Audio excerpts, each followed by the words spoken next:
Hey guys, how's it going? Hope you're doing well. My name is Crown, and today I'm going to read you some very interesting stories that I hope that you're gonna love. And now, without further ado, let's go!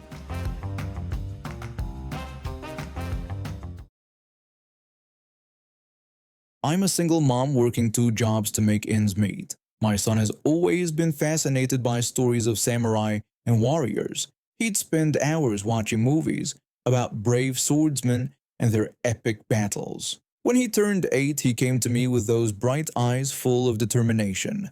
My son told me he wanted to learn how to use a sword, just like the heroes in the movies. I smiled at his enthusiasm. After some research, I found a Kendo dojo about 20 minutes from our apartment. The monthly fees weren't cheap, but seeing the joy on his face made it worth every penny. I worked extra shifts at the diner to afford it. The dojo was everything my son had dreamed of. The sound of wooden swords clashing, students in their white uniforms moving with grace and discipline.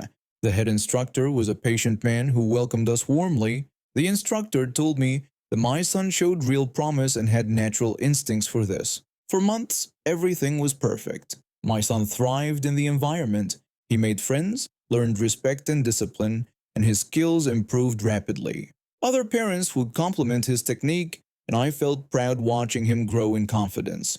Then one day, about 6 months into our journey, my son had a small accident during sparring. His foot caught on the mat and he stumbled, causing his partner's wooden sword to accidentally strike his wrist. It wasn't serious, just a bruise, but it reminded me that martial arts always carried some risk. My son told me he was okay and that it was just an accident. The instructor and other parents were very supportive, and we continued attending classes without any issues. My son's wrist healed completely within a week. That's when she showed up. Karen walked into our peaceful dojo like she owned the place. She had this air of superiority that you could feel from across the room. Her son seemed to have inherited her entitled attitude, constantly complaining about having to follow the same rules as everyone else. From day one, Karen made herself known. She interrupted classes to give the instructor her so-called expert advice on teaching techniques. She had no martial arts background whatsoever, but that didn't stop her from acting like she knew better than masters who had dedicated decades to their craft. Karen would interrupt the instructor mid-lesson, telling him that he should be teaching the children to hold their swords differently. She claimed that her son had been watching videos online and that the instructor's methods were clearly outdated. The instructor maintained his composure, politely explaining the traditional techniques, but you could see the frustration in his eyes. It got worse. Karen would shout instructions from the sidelines during practice sessions, undermining the actual teachers. She constantly bragged about her son's supposed natural talent to anyone who would listen. One afternoon when I watched my son practice, Karen sat down next to me uninvited. She told me that her son was obviously the most gifted student there, and that she was thinking of suggesting some changes to really help him reach his full potential. I replied that the instructors were highly experienced and knew what they were doing. Karen dismissed my comment, saying that everyone could benefit from fresh ideas and that these old masters were stuck in their ways. I exchanged looks with other parents who had overheard. We were all getting tired of her constant interference and arrogance. The situation reached the breaking point when the dojo announced a small tournament for the students. It was meant to be a fun way for the kids to show what they'd learned and build confidence. Tournament day arrived, and the atmosphere was electric with excitement. My son had been practicing extra hard, and I could see how much this meant to him. He won his first 2 matches with skill and sportsmanship, bowing respectfully to each opponent. Then came the match everyone had been anticipating, my son versus Karen's son. Both boys fought well, displaying the techniques they'd learned. It was close, but in the end, my son managed to score the winning point. The other parents cheered and congratulated both children on a good match. That's when Karen lost it completely. Karen screamed that the whole thing was ridiculous and that the match was rigged. She accused my son of cheating, her voice shrill and angry. The room fell silent. Even the children stopped what they were doing to stare at her outburst. The head instructor tried to calm her down, explaining that the match was fair and closely monitored. He said both boys had fought with honor, but Karen wasn't having any of it. She yelled that honor meant nothing when my precious student was nothing but a cheater, and that this whole place was a joke. She walked toward the mat where my son was still standing, confused and hurt by her accusations. Other parents stepped back, shocked by her behavior. Karen stood over my son and berated him, asking if he thought he was so special. She accused him of cheating his way to victory and told him he should be ashamed of himself. My son just stood there, not understanding why this adult was screaming at him. I started moving toward them, but what happened next still gives me nightmares. Karen suddenly grabbed the wooden sword from my son's hands. She raised it above her head with clear intent to strike down at him, my 8-year-old son, who had done nothing wrong except win a fair match. Time seemed to slow down. I was too far away to reach him in time. Other parents gasped in horror. Karen brought the sword down toward my defenseless child. Then the grandmaster of the dojo appeared.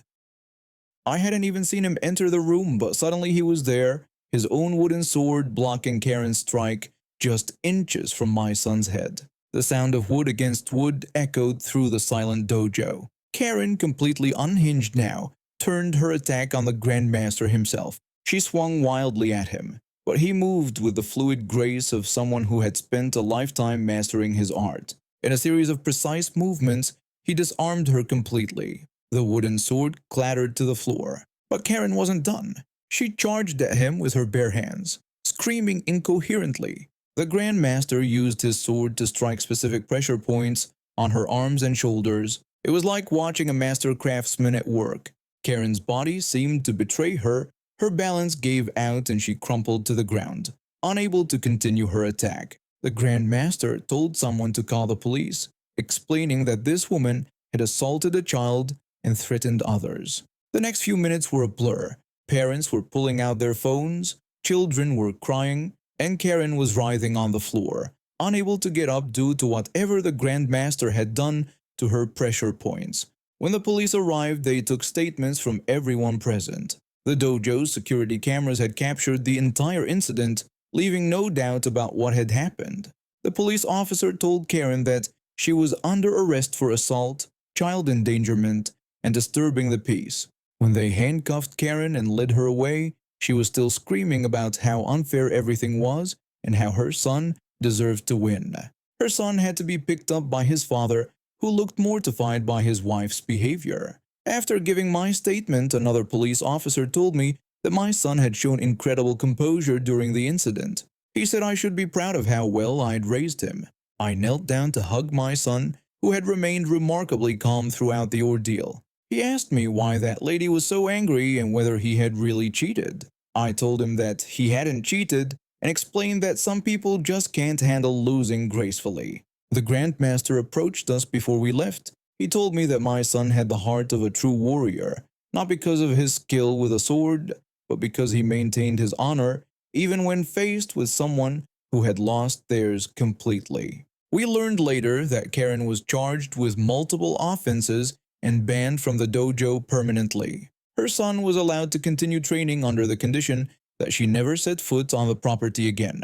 The tournament continued the following week with a much more peaceful atmosphere. My son went on to win second place overall, but more importantly, he learned that true strength comes from maintaining your principles even when others abandon theirs. The other parents and I became closer after the incident, bonded by the shared experience of witnessing someone's entitlement spiral completely out of control. We still joke about it sometimes, though none of us will ever forget how quickly a peaceful afternoon turned into something that could have seriously injured a child. My son still trains at the dojo and has earned his first belt promotion.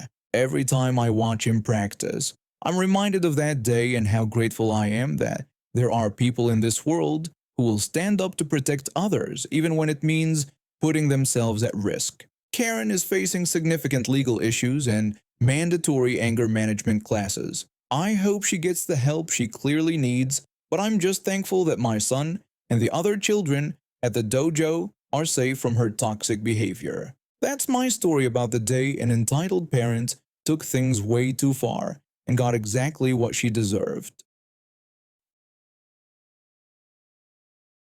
I moved to the United States 2 years ago to be with my husband after we got married. Back home, I had a decent job at a marketing firm in my own apartment. I wasn't rich, but I could buy what I needed without thinking twice. When I decided to move here, I saved up about $8,000 and had a remote writing job lined up that would let me work from anywhere. The first few months were actually pretty good. My remote job was paying well and I felt independent. I could contribute to groceries, buy my own clothes, and even treat us to dinner sometimes. My husband seemed happy with the arrangement, but then the company I worked for went through budget cuts, and my contract got terminated. No warning, just a quick email saying they were letting go of all remote contractors. At first, I wasn't too worried. I had my savings, and I figured I'd find something else quickly. But getting work authorization here is complicated, and most companies won't even look at you if you can't legally work yet. My savings started disappearing fast. Rent, groceries, gas, phone bills, everything costs more here than I expected. After 6 months of job hunting and living off my savings, I was down to my last few $100s. That's when I had to swallow my pride and ask my husband for help. I thought it would be a simple conversation. After all, we're married. We're supposed to be a team, right? My husband works as a software engineer for a big tech company.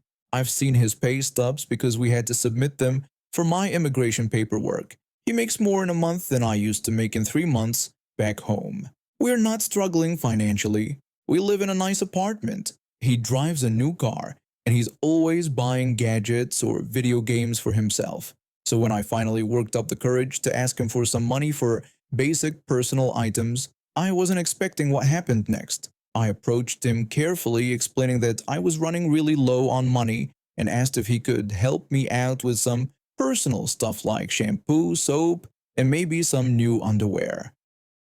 His response shocked me. He told me that he already provides shelter and food and asked what more I could possibly want. I tried to explain that I knew he was taking care of the big things and that I appreciated it, but I needed things for myself too.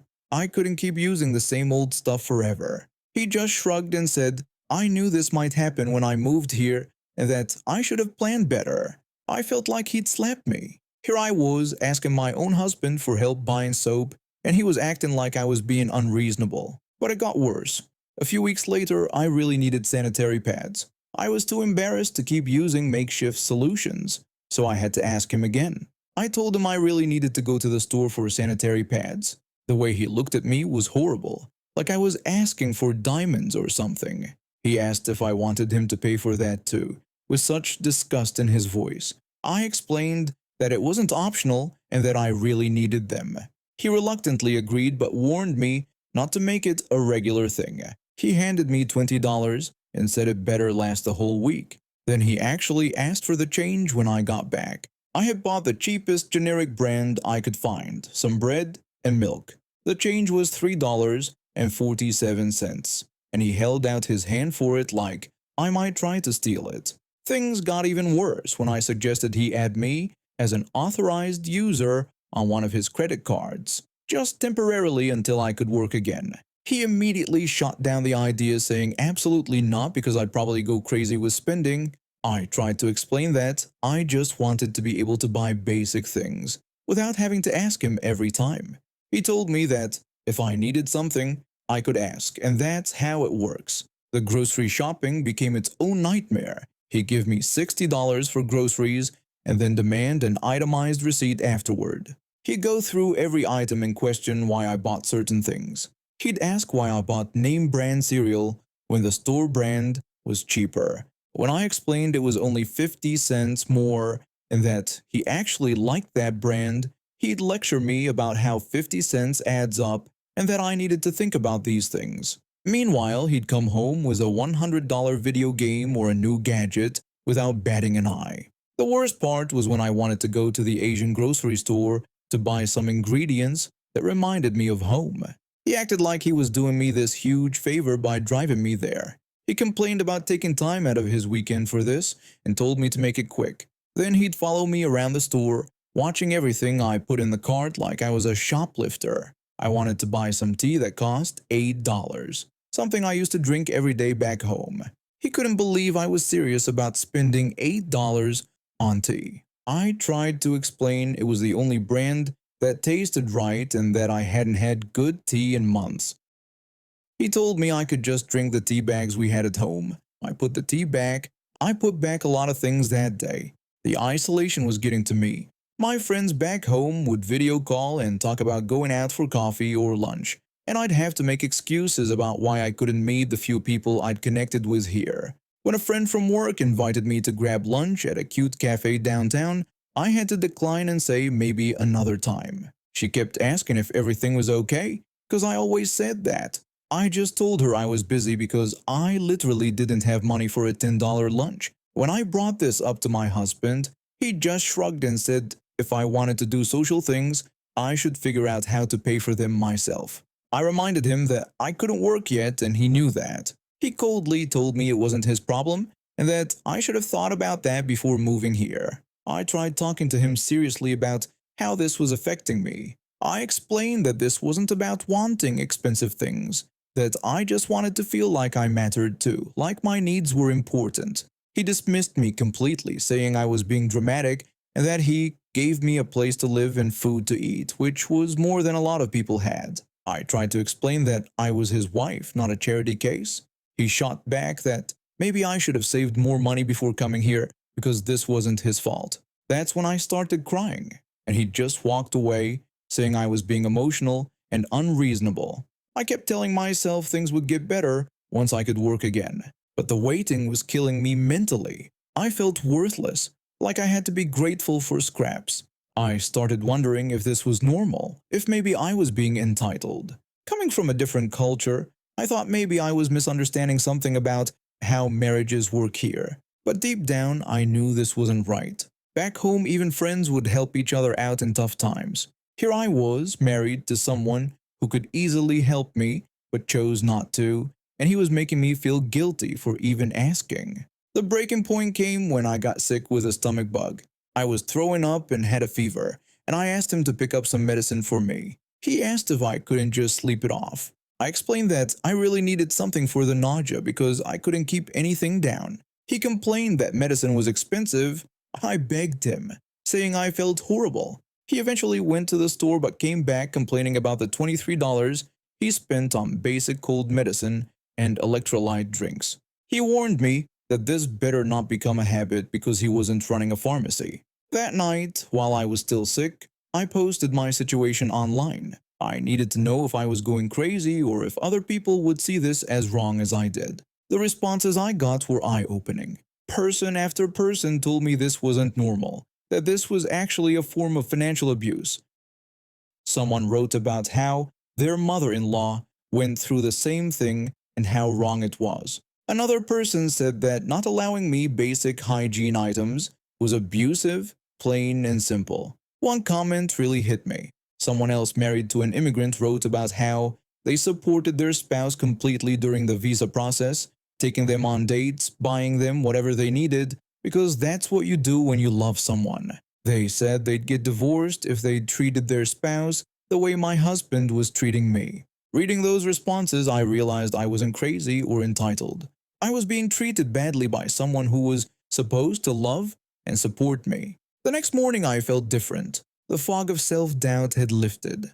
When my husband came downstairs for breakfast, I told him we needed to talk. He immediately got defensive and said if this was about money again, he didn't want to hear it. I explained that it was about money, but not the way he thought. I told him I'd been doing some research about financial abuse. He scoffed and said financial abuse was ridiculous, that he wasn't abusing me. I stood my ground and explained that controlling someone's access to money, making them beg for basic necessities, and making them account for every penny was textbook financial abuse. He argued that he wasn't abusing me, just not enabling my spending. I corrected him, explaining that soap and sanitary pads weren't luxuries but necessities, and that I wasn't some random person asking for handouts. I was his wife. He tried to argue, but I kept going. I pointed out that I'd seen his bank statements and that he spent more on video games in a month than I'd asked for in 6 months. I reminded him that he'd bought a $300 gadget the week before without thinking twice, but made me feel like garbage for asking for $8 tea. He tried to defend himself by saying that was different because he'd earned that money. I shot back that I was his wife and we were supposed to be partners, but he was treating me like some burden he was stuck with. That's when I dropped the bomb. I told him I'd been in touch with an immigration lawyer and that I knew my rights. I explained that I've been talking to people online who'd been through this exact situation. His face changed completely. For the first time in months, he looked actually concerned.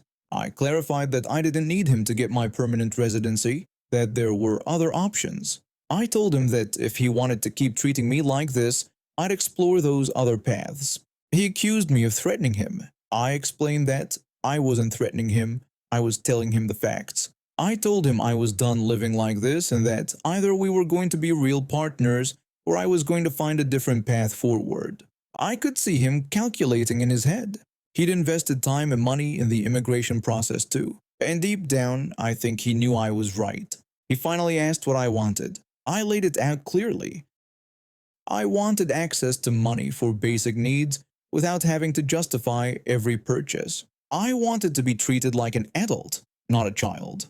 And I wanted him to understand that supporting your spouse isn't charity, it's marriage. It took a few more conversations, but things started changing. He added me to one of his credit cards with a reasonable limit. He stopped questioning every grocery purchase. Most importantly, he stopped making me feel guilty for having basic human needs. Once I had access to money, I didn't go crazy with spending like he'd feared. I bought what I needed, nothing more.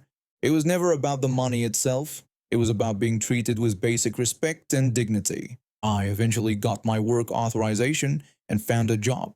But I'll never forget how he treated me when I was vulnerable and dependent on him. It showed me who he really was underneath all the sweet talk from when we were dating. Now when people ask me about moving to another country for marriage, I tell them to make sure they really know the person they're marrying. When times get tough, people's true colors show. And mine showed me that I deserved so much better than what I was accepting. Let me tell you about the most disturbing situation I've ever been in with my girlfriend. This whole mess started because she got her first apartment after college. She was so excited about having her own place, finally being independent and all that. The apartment complex seemed decent enough when we toured it together, nothing fancy, but clean and affordable for someone just starting their career. My girlfriend works as a nurse at the local hospital, so she's got weird shifts and is often coming home late at night. Having a secure building with a property manager on site actually seemed like a good thing at first. We thought it would be safer for her, especially with someone around, to handle any emergencies or issues that might come up. The property manager seemed normal during the initial meeting. He was probably in his 50s, a bit too friendly maybe, but nothing that raised any major red flags. He showed us around, explained the lease terms, and seemed professional enough. My girlfriend signed the lease and moved in about 2 weeks later. Everything was fine for the first month or so. The guy would occasionally stop by to check on things or handle maintenance requests. But then things started getting weird. Really weird. It began with small comments. He'd mentioned how stressed she looked after her long shifts at the hospital. Then he started suggesting she needed to relax more, take better care of herself. At first, my girlfriend thought he was just being friendly. Maybe a little fatherly since he was older, but then the suggestions got more specific and way more inappropriate. The property manager started telling her that she always looked tense when she came home from work. He mentioned that he used to do massage therapy before getting into property management and offered to help work out the knots in her shoulders. My girlfriend was caught off guard but tried to politely decline his offer. She told him she was fine and thanked him but said no. But this guy just wouldn't take no for an answer. Over the next few weeks, he kept bringing it up every time he saw her. He would ask again if she was sure she didn't want that massage, explaining that he had a table in the office and she could just slip out of her scrubs so he could take care of everything. The way he said it made her skin crawl. She started avoiding him whenever possible, but living in the same building made that pretty difficult. When she told me about it, I was furious. What kind of professional suggests that a tenant should strip down for a massage? But my girlfriend wanted to handle it herself first before I got involved. She told me she was going to be clear with him that she wasn't interested and that he needed to stop asking. The next time he approached her with his creepy offer, she was ready. He greeted her and commented that she looked tense that day, then once again offered his massage services. My girlfriend told him that she needed him to stop asking her that. She explained that she wasn't interested and that his repeated offers were making her uncomfortable. She asked him to please just focus on his job as property manager. The guy responded by saying he was just trying to help and that she didn't need to be so uptight about it. That response made it clear this guy had no boundaries and no respect for her clear rejection. So my girlfriend decided to take it to the next level and contact the landlord directly. The landlord's response was almost as infuriating as the manager's behavior. He asked if she had told the manager no, saying that she couldn't expect people to read her mind. He told her that if she didn't want a massage, she should just say so. My girlfriend explained that she had said no multiple times, which was exactly why she was calling him. The landlord then told her that the manager had been working there for years without any problems and suggested that maybe she was just misunderstanding his intentions. Can you believe that? Blaming her for not being clear enough when she literally told the guy to stop multiple times. But after that conversation, the property manager did back off somewhat. He still made her feel uncomfortable with lingering stares and comments, but at least he stopped with the massage offers. A few weeks later, I was at her apartment just hanging out when I got curious about something. Call it intuition or just paranoia, but something about that guy had always felt off to me. So I decided to do a quick search on the state's sex offender registry website. I typed in his name and the apartment complex address, and there he was, clear as day. A registered sex offender with a conviction for inappropriate contact with a minor. The photo matched perfectly, and all the details lined up. My blood ran cold.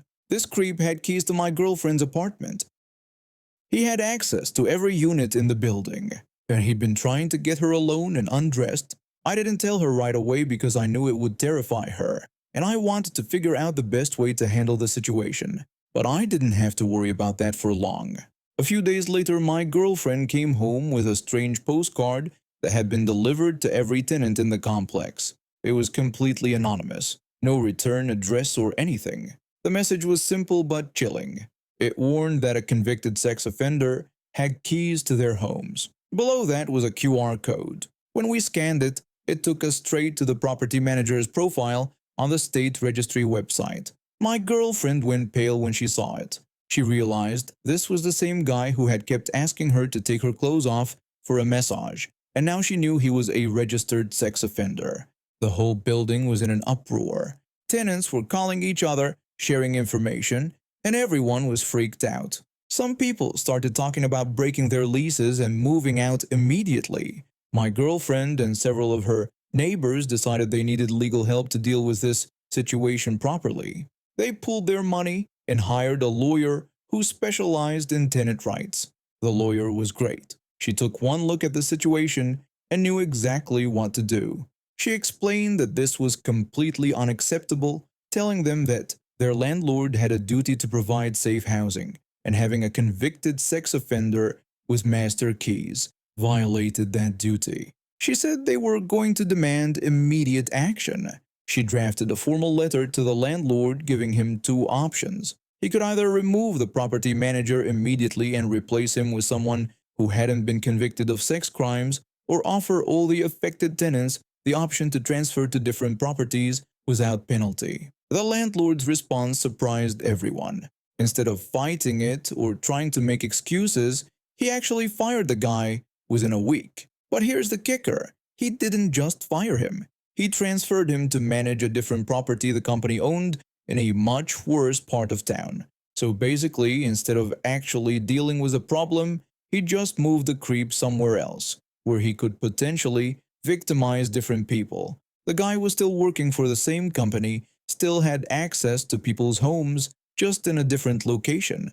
My girlfriend and the other tenants were relieved that he was gone, but disgusted that he was just moved rather than actually fired completely. At least they felt safe in their own building again. The whole experience was eye-opening. It made us realize how important it is to do background checks on people who have access to your home.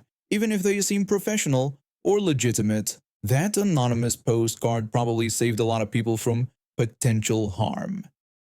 My girlfriend ended up moving out when her lease was up. She couldn't shake the feeling of violation knowing that this guy had been coming into her space whenever he wanted for months. The whole thing left her feeling unsafe and angry at how the landlord handled everything. The scariest part is thinking about what might have happened if she had actually accepted one of his massage offers. She would have been alone with a convicted sex offender who had already shown he couldn't respect boundaries. The whole situation could have turned out so much worse. And now we have reached the end of today's stories. Thank you for watching, and see you next time.